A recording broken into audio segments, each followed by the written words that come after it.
चने के सत्तू का शरबत बनाने के लिए हमने इस चम्मच से 3 से 4 चम्मच सत्तू ले लिया है।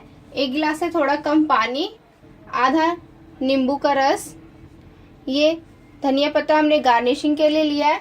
आधा चम्मच से थोड़ा सा कम व्हाइट नमक, काला नमक आधा चम्मच से थोड़ा से कम। 1 हरी मिर्च को एकदम बारीक काट ले। जीरा भुना हुआ आधा चम्मच से थोड़ा सा कम। धनिया पत्ता थोड़ा सा, और 1 स्लाइस का प्याज हमने लिया है, इसे एकदम बारीक काट ले। अगर आप चाहे तो ठंडे पानी में घोले, अदरवाइज हम फिर बर्फ का क्यूब यूज करेंगे। अब इसे मैं मिला दूंगी। इसमें थोड़े थोड़े पानी डाल के इसे मिलाना है, मिक्स कर ले अच्छे से ताकि इसमें लम्स ना रहे।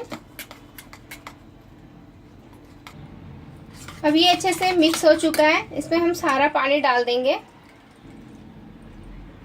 अब लेमन जूस, सॉल्ट अपने अकॉर्डिंग डालें, स्वाद अनुसार। मिर्च,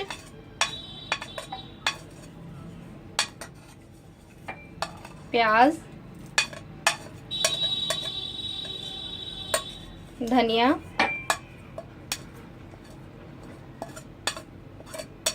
जीरा, इन सबको मिला लेंगे। शरबत वैसे पतली ही अच्छी लगती है, आप चाहे तो गाढ़ा रख सकते हैं। इस तरह से मैंने सारी चीजों को मिक्स कर लिया है। अब इसे मैं ग्लास में डाल दूंगी।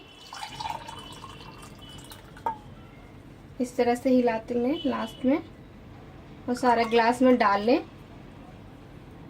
और फिर इसमें मैं बर्फ डाल दूंगी, और उसके बाद धनिया पत्ते से गार्निश कर दूंगी।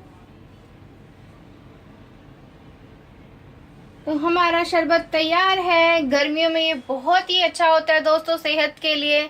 इससे लू नहीं लगती है।